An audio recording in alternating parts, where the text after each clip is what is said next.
Hello guys, అందరికీ నమస్కారం. ఈరోజు మనం ఈ వీడియోలో సెలెనియం యొక్క ఇంట్రడక్షన్ చూద్దాం. అంటే సెలెనియం అంటే ఏంటి, సెలెనియం ఎవరు కనుక్కున్నారు, అసలు ఎప్పుడు కనుక్కున్నారు, సో సెలెనియం అనేది మార్కెట్లోకి ఎలా వచ్చింది, దీనికి నేమ్ సెలెనియం అనే ఎందుకు ఉంది, సెలెనియంలో ఏమేమి ఉన్నాయి టూల్స్లో. ఓకే, సో ఇవన్నిటి గురించి మనం చూద్దాం ఈరోజు ఈ వీడియోలో. ఓకే, సో ఇది వచ్చేసి ప్రాక్టికల్ సెషన్ కాదండి, ఓన్లీ థియరిటికల్ సెషన్.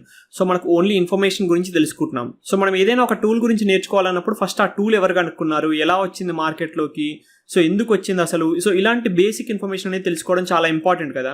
సో మనం ఏం చేస్తున్నా సరే ఇలాంటి వాట్, వై, హౌ అనేది ఇలాంటి క్వశ్చన్స్ అనేది మనం అడుక్కోవాలి. ఓకేనా, సో ఈ ఇన్ఫర్మేషన్ అనేది బేసిక్గా మనం తెలుసుకోవాలి. అప్పుడే మనకు ఆ టూల్ మీద పనిచేసేటప్పుడు మనం ఏం చేస్తున్నామో, అసలు ఈ టూల్ ఏంటి అనే ఒక నార్మల్ పిక్చర్ అనేది మన బ్రెయిన్లో ఉంటుంది. ఓకేనా, సో ఇప్పుడు ఫస్ట్ మనం ఏం చూద్దాం, సెలెనియం అంటే ఏంటో చూద్దాం. ఓకే, సో సెలెనియం అంటే ఏంటి, what is selenium? Selenium is an open source tool used for automating the web applications అనమాట. అంటే మనకు సెలెనియం అనేది ఒక ఓపెన్ సోర్స్ టూల్ అనమాట. ఓపెన్ సోర్స్ టూల్ అంటే ఏంటి, సో మనం దీనికి ఎలాంటి మనీ కూడా ఇన్వెస్ట్ చేయాల్సిన అవసరం లేదు. సో ఇది ఫ్రీ ఆఫ్ కాస్ట్గా మనకు అవైలబుల్గా ఉంటుందన్నమాట. ఓకేనా, సో ఏదైనా ఒక టూల్ ఓపెన్ సోర్స్ టూల్ అంటే దాని మీనింగ్ ఏంటంటే దీన్ని ఫ్రీ ఆఫ్ కాస్ట్గా మనకు యూజర్స్కి ఇస్తున్నారు ఈ టూల్ అనేది. సో మనం జనరల్గా ఏదైనా ఒక సాఫ్ట్వేర్ని వాడుకోవాలంటే ఏం చేయాలి, లైసెన్స్ అనేది కొనుక్కోవాలి, రైట్. సో ఈ లైసెన్స్ అనేది కొనుక్కోవాల్సిన పని మనకి ఈ ఓపెన్ సోర్స్ టూల్స్లో ఉండదు. అంటే మనం ఎలాంటి ఇన్వెస్ట్మెంట్ కూడా చేయాల్సిన పని ఉండదు అనమాట.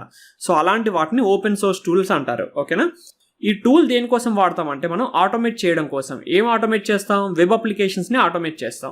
సో మనకి ఏదైనా ఒక సాఫ్ట్వేర్ డెవలప్ అయిన తర్వాత అది ప్రొడక్షన్కి రిలీజ్ చేయడానికి, ప్రొడక్షన్ కంటే మనకి యూజర్స్ వాడుకోవడానికి రిలీజ్ చేయడానికన్నా ముందు దాన్ని మనం టెస్ట్ చేయాలి. ఆ సాఫ్ట్వేర్ అనేది ప్రాపర్గా వర్క్ అవుతుందా లేదా అనేది మనం టెస్ట్ చేయాలి. సో అది ఏ సాఫ్ట్వేర్ అయినా అయి ఉండొచ్చు, విండోస్ అప్లికేషన్ అయి ఉండొచ్చు, లేదంటే మొబైల్ అప్లికేషన్ అయి ఉండొచ్చు, వెబ్ అప్లికేషన్ అయి ఉండొచ్చు. సో ఎలాంటి అప్లికేషన్ అయినా మనం టెస్టింగ్ అనేది పర్ఫామ్ చేయాలి. అవునా, సో ఇక్కడ వెబ్ అప్లికేషన్స్ అంటే ఏంటనేది మీకు ఆల్రెడీ తెలుసు కదా. మనకు ఏదైతే అప్లికేషన్ బ్రౌజర్లో ఓపెన్ అవుతుందో వాటిని మనం వెబ్ అప్లికేషన్స్ అంటాం. ఓకేనా, సో ఇక్కడ సింపుల్గా చెప్పాలంటే వెబ్సైట్స్ అన్ని కూడా మనకు వెబ్ అప్లికేషన్స్ అనమాట. సో ఈ వెబ్ అప్లికేషన్స్ని మనం ఆటోమేట్ చేయాలి. ఆటోమేట్ అంటే ఇక్కడ మీనింగ్ ఏంటి, సో నేను ఇక్కడ టెస్టింగ్ అనేది ఇంపార్టెంట్ అని చెప్పాను కదా. టెస్టింగ్ అంటే మనం ఏం చేస్తాము, మనం కొన్ని వాల్యూస్ ఇవ్వడము, అంటే మనం యూజర్ లాగా ఆ అప్లికేషన్ని యూజ్ చేస్తామన్నమాట. సో మనం కొన్ని వాల్యూస్ ఇస్తాము, ఆ తర్వాత మనం కొన్ని ఆపరేషన్స్ పర్ఫామ్ చేస్తాము. సో మనం కొన్ని వాల్యూస్ని ఎక్స్పెక్ట్ చేస్తాము. సో ఇది టెస్టింగ్ ప్రాసెస్. ఇది మాన్యువల్గా చేస్తే దీన్ని ఏమంటారంటే మాన్యువల్ టెస్టింగ్ అంటాం. మాన్యువల్గా చేయడం అంటే మనం ఒక మనిషి ఆ సిస్టమ్ ముందు కూర్చొని ప్రతి ఒక్కటి తను చేస్తూ ఉంటాడు. ఓకేనా, సో యూజర్ నేమ్ ఎంటర్ చేయడం, లాగిన్ పాస్వర్డ్ ఎంటర్ చేయడం, లాగిన్ క్లిక్ చేయడం, ఆ తర్వాత లాగిన్ పేజ్ అంటే హోమ్ పేజ్ వచ్చిందా రాలేదా చూడడం. సో ఇలాంటివన్నీ యూజర్ చేస్తే దాన్ని మాన్యువల్ టెస్టింగ్ అంటాం. ఓకేనా, సో ఆటోమేషన్ టెస్టింగ్ అంటే ఏంటంటే మనం ఈ ప్రాసెస్ ఏదైతే ఉందో ఈ ప్రాసెస్ మొత్తాన్ని కూడా మనం స్క్రిప్ట్ రాయడం కానీ లేదా మనం రికార్డ్ చేయడం లాంటిది కానీ చేసి యూజర్ అవసరం లేకుండానే దీన్ని మనం ఎగ్జిక్యూషన్ చేసేలాగా చేస్తామన్నమాట. సో ఇక్కడ మనం ఏం చేస్తున్నాం, యూజర్ డిపెండెన్సీని తగ్గించడానికి ట్రై చేస్తున్నాం. సో ఇక్కడ అదొక్కటే కాదండి, దీనివల్ల చాలా చాలా చాలా హెల్ప్స్ ఉంటాయి. ఓకేనా, సో ఆటోమేషన్ టెస్టింగ్ వల్ల జస్ట్ యూజర్ డిపెండెన్సీని తగ్గించడమే కాదు, చాలా అడ్వాంటేజెస్ ఉంటాయి. సో ఇప్పుడు మీకు అర్థమైంది కదా ఆటోమేషన్ అంటే ఏంటి. సో మాన్యువల్గా మనం ఏదైతే ప్రాసెస్ చేస్తున్నామో దాన్ని ఒక మనిషి కూర్చొని ప్రతిసారి చేయకుండా ఉండడం కోసం మనం స్క్రిప్ట్ రాయడం కానీ లేదా రికార్డ్ చేయడం కానీ చేస్తాం. దాన్ని మనం ఆటోమేషన్ అంటాం అన్నమాట. ఓకే, సో దీన్ని ఆటోమేషన్ అంటాము. సో ఈ ఆటోమేషన్ చేయడానికి అంటే ఈ వెబ్ అప్లికేషన్స్ యొక్క ఆటోమేషన్ చేయడానికి మనం ఈ సెలెనియం అనే ఒక టూల్ అనేది వాడుకుంటున్నాం బేసిక్గా. ఓకేనా, సో నెక్స్ట్ మనం ఈ సెలెనియం అనే దాంట్లో ఏమేమి ఉన్నాయి అంటే ఈ సెలెనియం అనేది ఒక టూల్ కాదండి. ఓకే, సో సెలెనియం అనేది ఒక సూట్ అనమాట. సెలెనియం డైరెక్ట్గా టూల్ అని మీరు అనకూడదు. సెలెనియం అనేది ఒక సూట్లో ఏమున్నాయి, మనకు మల్టిపుల్ టూల్స్ ఉన్నాయి. సో ఫస్ట్ వచ్చేసి మనకు సెలెనియం ఐడిఈ అనే ఒక టూల్ ఉంది. సో ఈ సెలెనియం ఐడిఈ అనే టూల్లో మనం స్క్రిప్ట్స్ని రికార్డ్ చేయొచ్చు. సో మనం ఎలాంటి స్క్రిప్ట్ కూడా రాయకుండా బై డిఫాల్ట్గా మీరు ఐడిని ఓపెన్ చేసి రికార్డ్ చేయడం స్టార్ట్ చేయొచ్చు. సో మీరు ఎప్పుడైనా చూస్తారు కదా రికార్డ్ అంటే ఎలా ఉంటుంది అంటే, ఇప్పుడు మీరు ఆడియో రికార్డ్ ఎలా చేస్తున్నారు, వీడియో రికార్డ్ ఎలా చేస్తున్నారు, అదేవిధంగా మీ వెబ్ అప్లికేషన్ని కూడా రికార్డ్ చేయొచ్చు. సో రికార్డ్ బటన్ క్లిక్ చేసి ఆ తర్వాత మీరు ఏదైతే ఆపరేషన్స్ పర్ఫామ్ చేస్తున్నారో అప్లికేషన్ మీద అవన్నీ కూడా రికార్డ్ అవుతాయి అన్నమాట.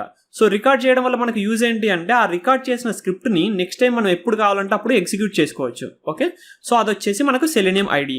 సో నెక్స్ట్ మనకు వచ్చేసి సెలెనియం ఆర్సీ అనేది ఉంది. సెలెనియం ఆర్సీ అంటే ఏంటి, సెలెనియం రిమోట్ కంట్రోల్. సో ఇక్కడ ఆర్సీ అంటే సెలెనియం రిమోట్ కంట్రోల్ అనమాట. ఓకేనా, సో ఈ సెలెనియం ఆర్సీ వల్ల కూడా మనకు చాలా అడ్వాంటేజెస్ ఉన్నాయి అప్పుడు. కాకపోతే ఇప్పుడు ఎవరు కూడా సెలెనియం ఆర్సీని వాడట్లేదు, ఇది అబ్సల్యూట్ అనమాట ఇప్పుడు. సో సెలెనియం ఆర్సీకి సపోర్ట్ అనేది ఇప్పుడు లేదు బేసిక్గా.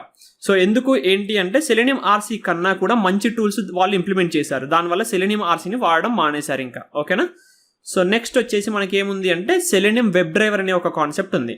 సో ఈ సెలెనియం వెబ్ డ్రైవర్ అనేది కూడా ఈ సెలెనియం సూట్లో ఒక పార్టే అనమాట. ఓకేనా. సో ఇప్పుడు మీరు బయట ఎక్కడ చూసినా సరే, ఎలాంటి జాబ్ ఇంటర్వ్యూస్లో చూసినా లేదా ఎవరైనా ఏ టెస్టింగ్ టీంలో చూసినా సరే, వాళ్ళు ఆటోమేషన్, వెబ్ అప్లికేషన్ ఆటోమేషన్ అనగానే సెలెనియం అంటుంటారు కదా. సో ఆ సెలెనియం అనేది బేసిక్గా ఈ సెలెనియం వెబ్ డ్రైవర్. సో వాళ్ళు సెలెనియం అనగానే మీరు ఈ సెలెనియం వెబ్ డ్రైవర్ అనే దాన్ని గుర్తు తెచ్చుకోవాలి బేసిక్గా. ఓకేనా. సో వాళ్ళు సెలెనియం అంటే వాళ్ళు సెలెనియం సూట్ గురించి మాట్లాడట్లేదు, ఎంటైర్ సెలెనియం సూట్ గురించి మాట్లాడట్లేదు. వాళ్ళు కేవలం సెలెనియం వెబ్ డ్రైవర్ని సెలెనియం అని రిఫర్ చేస్తున్నారు బేసిక్గా. ఓకే. సో అది వచ్చేసి నెక్స్ట్ థర్డ్ అనమాట. సో ఈ రీసెంట్ టైమ్స్లో ఈ సెలెనియం వెబ్ డ్రైవర్ అనేది చాలా చాలా చాలా పాపులర్ అయిందండి. సో ఇది కాకుండా, ఈ మూడే కాకుండా మనకి ఇంకొకటి ఉంది. ఏంటది? Selenium grid. సో ఈ సెలెనియం గ్రిడ్ దేనికి వాడుకుంటాం మనం అంటే డిస్ట్రిబ్యూషన్ మోడ్లో, అంటే మనకు మల్టిపుల్ ఎగ్జిక్యూషన్స్ చేయాలి అనుకున్నప్పుడు మనం సెలెనియం గ్రిడ్ అనేది వాడుకుంటాం. సో వీటన్నిటి గురించి మనం ముందు వీడియోస్లో బాగా నేర్చుకుందాం. సో సింపుల్గా చెప్పాలంటే సెలెనియం గ్రిడ్ అనేది ఏంటంటే, ఇప్పుడు సెలెనియం వెబ్ డ్రైవర్లో మనం కొన్ని స్క్రిప్ట్స్ రాస్తాం కదా, మనం కొన్ని టెస్ట్ కేసెస్ని ఆటోమేట్ చేస్తాం. ఆ టెస్ట్ కేసెస్ని ఒకేసారి మోర్ దెన్ వన్ టెస్ట్ కేస్ని మనం ఏమంటారు ఎగ్జిక్యూట్ చేయాలి అనుకుంటే డిస్ట్రిబ్యూటెడ్ మోడ్లో, సో మనం జనరల్గా ఎగ్జిక్యూషన్ చేస్తే ఏమవుతుంది, ఒకదాని తర్వాత ఒకటి అలా ఎగ్జిక్యూషన్ జరుగుతుంటాయి. సో అలా చేస్తే నాకు టైం అనేది చాలా పడుతుంది. ఫర్ ఎగ్జాంపుల్ ఒక టెస్ట్ కేస్కి 1 minute పడితే, ఇప్పుడు 10 టెస్ట్ కేస్ ఎగ్జిక్యూట్ చేయాలంటే 10 minutes పడుతుంది, రైట్. సో అలా కాకుండా నేను ఒక్కసారి 5 టెస్ట్ కేసెస్ ఎగ్జిక్యూట్ చేయాలనుకుంటున్నాను. అంటే 5 బ్రౌజర్ ఇన్స్టెన్సెస్ ఓపెన్ చేసి 5 టెస్ట్ కేసెస్ ఒకసారి, నెక్స్ట్ 5 టెస్ట్ కేసెస్ ఒకసారి ఎగ్జిక్యూట్ చేయాలనుకుంటున్నాను. అలా చేయడం వల్ల అడ్వాంటేజ్ ఏంటి, నాకు ఒక్క టెస్ట్ కేస్కి 1 minute టైం పడితే ఒకేసారి నేను 5 టెస్ట్ కేసెస్ ఎగ్జిక్యూట్ చేస్తే 1 minute ఆఫ్ టైంలోనే 5 టెస్ట్ కేసెస్ అయిపోతున్నాయి, రైట్. సో అలాగే second set of 5 test cases కూడా నెక్స్ట్ 1 minute అయిపోతాయి. అంటే ఓవరాల్ 10 టెస్ట్ కేసెస్ కూడా జస్ట్ 2 minutesలో మనకి ఎగ్జిక్యూషన్ జరిగిపోతుంది, రైట్. సో అలా చేయడం కోసం మనం సెలెనియం గ్రిడ్ అనేది వాడుకోవచ్చు అనమాట. ఓకేనా. సో ఇది ఒక్కదానికోసమే కాదు, మనకు చాలా చేయొచ్చు. సో మీరు డిఫరెంట్ బ్రౌజర్స్లో ఎగ్జిక్యూట్ చేయాలనుకున్నా, సో ఇలాంటివన్నిటి కూడా ఎగ్జిక్యూషన్ అనే దానికోసం మనకు సెలెనియం గ్రిడ్ అనేది వాడుకుంటాం బేసిక్గా. ఓకే.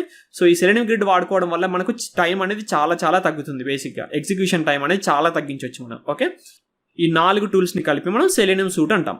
సో ఇందులో మనకు సెలెనియం ఆర్సీ అనేది మనం ఇప్పుడు వాడట్లేదు. ఓకేనా. మీరు ఈవెన్ డౌన్లోడ్ కూడా చేయడానికి కుదరదు ఈ సెలెనియం ఆర్సీ అనేది.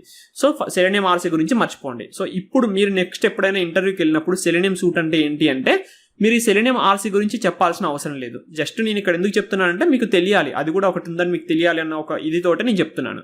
కానీ మీరు నెక్స్ట్ ఇంటర్వ్యూకి ఎప్పుడైనా వెళ్ళినప్పుడు సెలెనియం సూట్ అంటే ఏంటి, ఏమేమి ఉన్నాయి దాంట్లో కాంపోనెంట్స్ అని అడిగినప్పుడు సెలెనియం ఆర్సీ గురించి మీరు స్కిప్ చేసేయచ్చు. ఎందుకంటే సెలెనియం ఆర్సీ అనేది కరెంట్గా ఎవరు వాడట్లేదు, అసలు అది లేదు బేసిక్గా. ఓకేనా. సో కరెంట్ డెవలప్మెంట్ అనేది సెలెనియం ఆర్సీ మీద జరగట్లేదు.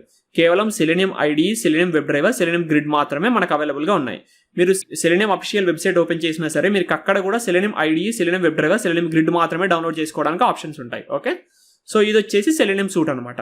సో ఇప్పుడు మనం హిస్టరీ చూద్దాం. అంటే సెలెనియం ఎవరు కనుక్కున్నారు, ఎలా వచ్చింది, ఏంటి, ఇవన్నీ కూడా మనం చూద్దాం ఇప్పుడు. ఓకేనా. సో హిస్టరీ ఆఫ్ సెలెనియం అంటే సెలెనియం ఎలా పుట్టింది ఏంటి అనేది చూద్దాం బేసిక్గా. సో జనరల్గా యాక్చువల్గా ఏం జరిగిందంటే, సెలెనియం అనేది థాట్వర్క్స్ అనే ఒక కంపెనీ ఉందండి. సో ఈ థాట్వర్క్స్ అనే కంపెనీలో పుట్టింది. ఈ థాట్వర్క్స్ అనే కంపెనీలో ఒక పెద్ద మనిషి ఉన్నాడు. ఆ పెద్ద మనిషి పేరు ఏంటంటే జేసన్ హగ్గిన్స్. ఓకేనా. సో ఈ జేసన్ హగ్గిన్స్ అనే పెద్ద మనిషి ఈ సెలెనియం అనే దాన్ని ఇంట్రడ్యూస్ చేశాడు. అంటే ఈ సెలెనియం అనే దాన్ని కనుక్కున్నాడు. సో జనరల్గా ఫస్ట్ మర్చిపోండి, ఈ సెలెనియం అనే పేరు మర్చిపోండి ఫస్ట్. ఓకే. సో జేసన్ హగ్గిన్స్ ఏం చేశాడంటే ఒక ఫ్రేమ్వర్క్ క్రియేట్ చేశాడు. సో ఆయనకు కొన్ని టాస్క్లు ఉన్నాయి. ఆ కొన్ని టాస్కుల్ని మాన్యువల్గా చేయాల్సి వస్తుంది. అంటే ఈయన కూర్చొని చేయాల్సి వస్తుంది ప్రతిసారి. సో తనకు కొంచెం ఇరిటేషన్గా అనిపించింది. సో ఆ టాస్క్ని ఓవర్కమ్ చేయడం కోసం అతను ఏం చేశాడంటే దాన్ని ఆటోమేట్ చేశాడు. ఆ టాస్క్ మొత్తాన్ని ఆటోమేట్ చేసి ఒక ఫ్రేమ్వర్క్ క్రియేట్ చేశాడు. సో దాని అంటే అది చాలా బాగా చేశాడు అనమాట. ఆ టాస్క్ టైం తగ్గింది. సో తను ఊరికే కూర్చొని చేయాల్సిన పని ఉండదు కదా. తను ఏం చేశాడు, దాన్ని ఆటోమేట్ చేశాడు. ఆటోమేట్ చేయడం వల్ల ఏం జరిగింది, తనకు మాన్యువల్గా కూర్చొని చేయాల్సిన పని అనేది తగ్గింది. అంటే మాన్యువల్ ఎఫర్ట్స్ అనేవి తగ్గాయి దానివల్ల, రైట్. సో ఆ ఫ్రేమ్వర్క్ అనేది చాలా బ్యూటిఫుల్గా డిజైన్ చేశాడు తను. సో ఆ కాన్సెప్ట్ నచ్చి చాలా మంది, అంటే ఈయన డెవలప్ చేయడం ఈయన ఒక్కడే చేశాడు, కానీ ఆ కాన్సెప్ట్ నచ్చి చాలా మంది డెవలపర్స్, టెస్టర్స్ వీళ్ళందరూ కూడా ఇతనితో జాయిన్ అయ్యారు. ఓకే, మీ కాన్సెప్ట్ మాకు నచ్చింది, మేము కూడా మీ డెవలప్మెంట్లో హెల్ప్ చేస్తాము, మీ ఫ్రేమ్వర్క్ డెవలప్మెంట్లో హెల్ప్ చేస్తాము అని చెప్పి చాలా మంది టెస్టర్స్ అలాగే డెవలపర్స్ జాయిన్ అయ్యారన్నమాట బేసిక్గా. సో అలా వాళ్ళు డెవలప్ చేస్తూ ఉన్నారు. సో ఈ చేసే టైంలో ఈ థాట్వర్క్స్ అనే కంపెనీలో ఇంకొక ఆయన ఉన్నాడు. ఆయన పేరు ఏం పేరు అంటే పాల్ హ్యామంత్ అనమాట. సో ఈ పాల్ హ్యామంత్ అనేట ఆయన ఏం చేసిండు, ఈ జేసన్ హగ్గిన్స్తో కలిసి, అంటే ఈయన కూడా ఈ డెవలపర్స్ ఎవరైతే ఉన్నారో ఈ కింద డెవలపర్స్ జాయిన్ అయ్యారు కదా వీళ్ళంతా, ఈ డెవలపర్స్తో పాటు పాల్ హ్యామంత్ అనే ఆయన కూడా జేసన్ హగ్గిన్స్తో కలిసిపోయి ఇది ఫ్రేమ్వర్క్ యొక్క డెవలప్మెంట్ అనేది స్టార్ట్ చేశాడు అనమాట. ఓకేనా. సో వీళ్ళందరూ కలిసి ఆ ఫ్రేమ్వర్క్ని డెవలప్ చేయడం స్టార్ట్ చేశారు. సో వీళ్ళు ఫస్ట్గా 2005లో సెలెనియం ఆర్సీ అనే ఒక ఓపెన్ సోర్స్ టూల్ని రిలీజ్ చేశారు. సో మనం ఏదైతే ఇందాక చెప్పాం కదా సెలెనియం ఆర్సీని ప్రెసెంట్ మనం వాడట్లేదని, ఆ సెలెనియం ఆర్సీ అనే టూల్ని వీళ్ళు ఓపెన్ సోర్స్గా 2005లో వీళ్ళు రిలీజ్ చేశారు. సో దాని తర్వాత ఏం జరిగింది, 2007లో జేసన్ హగ్గిన్స్ వచ్చేసి గూగుల్ అనే కంపెనీకి వెళ్ళిపోయాడు. ఇప్పుడు మనందరం కూడా కంపెనీ స్విచ్ అవుతూ ఉంటాం కదా ఇప్పుడు. సో అదే విధంగా జేసన్ హగ్గిన్స్ కూడా కంపెనీ స్విచ్ అయ్యాడు. సో రీజన్ ఏదైనా అయి ఉండొచ్చు, అంటే తన పర్సనల్ రీజన్. సో 2007లో వచ్చేసి జేసన్ హగ్గిన్స్ కంపెనీ చేంజ్ అయ్యాడు. కంపెనీ చేంజ్ అయిన తర్వాత అతను ఈ సెలెనియం ఆర్సీ యొక్క డెవలప్మెంట్ ఆపేశాడా అంటే లేదు, అతను సెలెనియం ఆర్సీ యొక్క డెవలప్మెంట్ ఆపలేదు. ఎందుకంటే అది తన ప్రొడక్ట్ కదా, అంటే తను దాన్ని స్టార్ట్ చేసిన పర్సన్, సో తను తయారు చేసిన ప్రొడక్ట్ కాబట్టి దాని మీద ఇతను డెవలప్మెంట్ అనేది ఆపలేదు బేసిక్గా. సో అలా డెవలప్మెంట్ కంటిన్యూ చేస్తూనే పోయాడు. సో ఆ టైంలో ఏం జరిగింది అంటే ఇప్పుడు ఈ జేసన్ హగ్గిన్స్ ఆ డెవలప్మెంట్ కంటిన్యూ చేస్తున్నాడు, అలాగే పాల్ హ్యామంత్ అండ్ ఈ డెవలపర్స్ ఎవరైతే ఉన్నారో వీళ్ళందరూ కూడా సెలెనియం ఆర్సీని ఇంప్రూవ్ చేసే పనిలోనే ఉన్నారు. సో ఇదే టైంలో ఇంకొక పర్సన్ ఉన్నాడు, థాట్వర్క్స్ అనే కంపెనీలోనే ఇంకొక పర్సన్ ఉన్నాడు. ఆ పర్సన్ ఎవరు, సైమన్ స్టీవర్ట్. సో ఈ పర్సన్ ఏం చేశాడు అంటే వెబ్ డ్రైవర్ అనే ఒక టూల్ని ఇంట్రడ్యూస్ చేశాడు. ఏం టూల్ అది, వెబ్ డ్రైవర్. ఆ టూల్ పేరు వచ్చేసి వెబ్ డ్రైవర్, బాగా గుర్తుపెట్టుకోండి. వెబ్ డ్రైవర్ అనే టూల్ని ఇతను ఇంట్రడ్యూస్ చేశాడు. సో ఆ టైంలో జేసన్ హగ్గిన్స్, పాల్ హ్యామంత్ అలాగే డెవలపర్స్ అందరూ ఏం డిసైడ్ అయ్యారంటే మనకి ఇలా మల్టిపుల్ టూల్స్ ఉండడం అవసరమా, అంటే ఇప్పుడు వీళ్ళేమో సెలెనియం ఆర్సీ అనేది రిలీజ్ చేశారు, ఇతనేమో వెబ్ డ్రైవర్ అనేది రిలీజ్ చేశాడు. సో ఇలా మల్టిపుల్ టూల్స్ ఉన్నప్పుడు ఏమవుతుంది, ఒక దాని మీద ఫోకస్ అనేది చేయలేరు కదా. సో ఈయనేమో ఒక దాని మీద డెవలప్మెంట్ చేస్తుంటాడు, వీళ్ళేమో ఇంకో దాని మీద డెవలప్మెంట్ చేస్తూ ఉంటారు. సో ఒక దాని మీద కంప్లీట్ ఫోకస్ అనేది ఉండదు. సో అందుకోసం వీళ్ళు ఏం చేశారంటే ఒక మీటింగ్ కండక్ట్ చేసుకున్నారు, ఒక కాన్ఫరెన్స్ పెట్టేసుకొని ఈ సైమన్ స్టీవర్ట్ అలాగే జేసన్ హగ్గిన్స్, పాల్ హ్యామంట్ వీళ్ళందరూ కలిసి ఈ సెలెనియం ఈ ఆర్సీని, సెలెనియం వెబ్ డ్రైవర్ని ఈ రెండింటిని కంబైన్ చేద్దాం మనము అన్న ఒక డెసిషన్కి వచ్చారనమాట. సో వీళ్ళు రెండింటిని కంబైన్ చేసి దానికి ఒక పేరు ఇచ్చారు. ఆ పేరు ఏంటంటే సెలెనియం వెబ్ డ్రైవర్. సో బేసిక్గా సైమన్ స్టీవర్ట్ అనే ఆయన వెబ్ డ్రైవర్ అనే టూల్ని రిలీజ్ చేశాడు.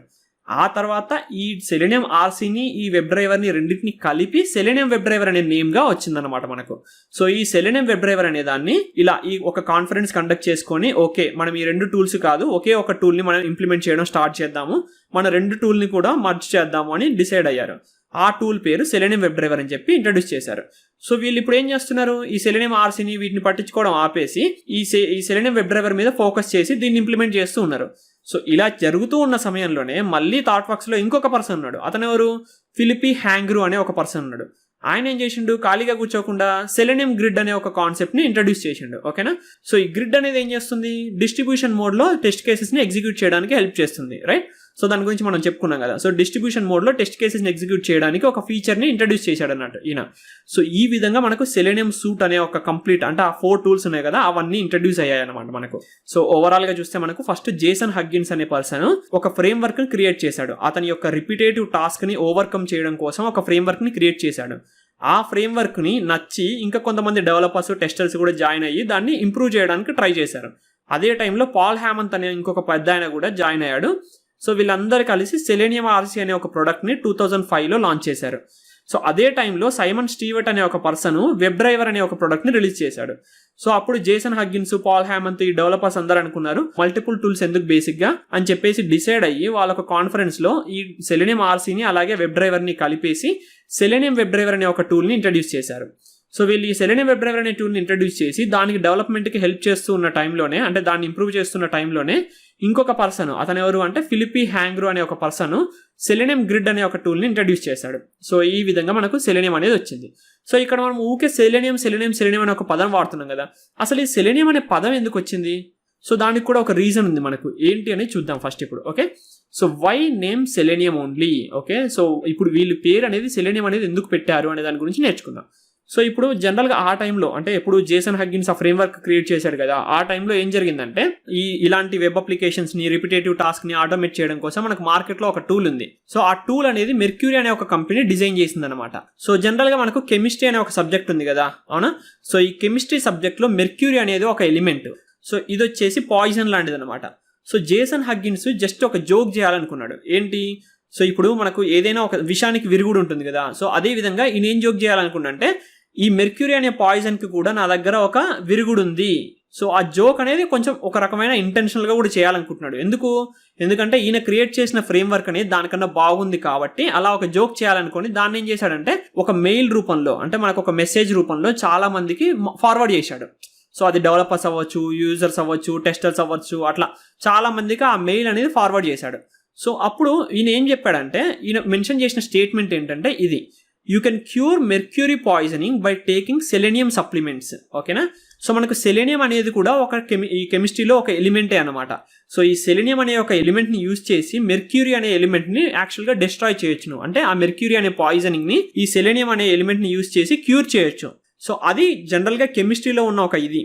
సో ఆ దాన్నే ఒక జోక్ లాగా ఫామ్ చేసి జేసన్ హగ్గిన్స్ ఒక మెయిల్ లాగా పంపించాడనమాట అందరికీ. సో వీళ్ళందరికీ యాక్చువల్గా అంటే జేసన్ హగ్గిన్స్ ఒక ఫ్రేమ్వర్క్ క్రియేట్ చేశాడు, దాని పేరు సో అండ్ సో అనేసి ఎవరికి తెలియదు బేసిక్గా. సో అలాంటి టైంలో ఈయన ఈ మెయిల్ డ్రాప్ చేయడం వల్ల ఏం జరిగిందంటే, సో వీళ్ళందరూ అనుకున్నారు ఓకే ఇతను తయారు చేసిన టూల్ పేరు సెలెనియము అని చెప్పి వీళ్ళందరూ ఒక అజంప్షన్ తీసుకున్నారు. సో ఆ విధంగా వీళ్ళందరూ సెలెనియం అని పిలవడం స్టార్ట్ చేశారు ఆ టూల్ని. సో ఒక్కసారి మనకి ఏదైనా ఒక టూల్కి బాగా ఫేమస్ అయ్యి పేరు వచ్చిన తర్వాత దాన్ని మార్చడం చాలా కష్టం కదా. సో మీరు ఏ కంపెనీ అయినా ఏదైనా సరే తీసుకోండి, ఒక బుక్ కానీ ఒక మూవీ నేమ్ కానీ ఏదైనా సరే, వన్స్ మీరు అది మార్కెట్లోకి వెళ్ళి దానికి ఒక పేరు అనేది వచ్చిన తర్వాత దాన్ని చేంజ్ చేయడం అనేది చాలా కష్టం, రైట్? సో అదే విధంగా జేసన్ హగ్గిన్స్ కూడా ఆలోచించి, సరే వీళ్ళందరూ ఆల్రెడీ ఫిక్స్ అయిపోయి ఉన్నారు కదా, దీని టూల్ పేరు సెలెనియం అనేసి వీళ్ళందరూ ఫిక్స్ అయిపోయి ఉన్నారు, సో అలాగే ఉంచేద్దాం, ఎందుకు చేంజ్ చేయడం. సో ఇప్పుడు దీంతో ప్రాబ్లం ఏముంది, మనకు టూల్ కూడా అంటే నేమ్ కూడా చాలా బాగుంది, మెర్క్యూరీ అనే పాయిజన్ కి విరుగుడుగా మనకు సెలెనియం అనే టూల్ ని ఇంట్రడ్యూస్ చేసినట్టు బాగుంది కదా పేరు కూడా అని చెప్పేసి జేసన్ హగ్గిన్స్ కూడా దాన్నే ఆ టూల్ కి పెట్టేశాడు అనమాట. సో ఆ విధంగా మనకు ఈ సెలెనియం అనే వర్డ్ మనకు ఆ టూల్ నేమ్ వచ్చేసి సెలెనియం అని అలా ఫామ్ అయింది అనమాట బేసిక్గా. ఓకే, సో ఇప్పుడు మీరు ఏం నేర్చుకున్నారు, సెలెనియం అంటే ఏంటి, అసలు సెలెనియం ఎందుకు వచ్చింది మార్కెట్లోకి, ఎవరెవరు కనుక్కున్నారు సెలెనియం అనే దాన్ని, సో సెలెనియం సూట్లో ఎన్ని కాంపోనెంట్స్ ఉన్నాయి, అలాగే ఈ సెలెనియం పేరు ఎందుకు వచ్చింది, ఇవన్నీ కూడా మీరు నేర్చుకున్నారు కదా. సో మన ముందు వీడియోలో సెలెనియంని ఎలా డౌన్లోడ్ చేయాలి, అసలు సెలెనియంతో ఎలా వర్క్ చేయాలి, ఇవన్నీ కూడా మనం నేర్చుకుందాం. సో మనకి ఇందులో తొందర ఏం లేదండి, అన్ని ప్రశాంతంగా నెమ్మదిగా క్లియర్గా నేర్చుకుందాం. మనం నేర్చుకున్న ప్రతి ఒక్కటి కూడా మనం కాన్సెప్ట్ అనేది క్లియర్గా నేర్చుకోవాలి. ఓకేనా? సో ఇంకా ఈ వీడియోకి ఇంతేనండి.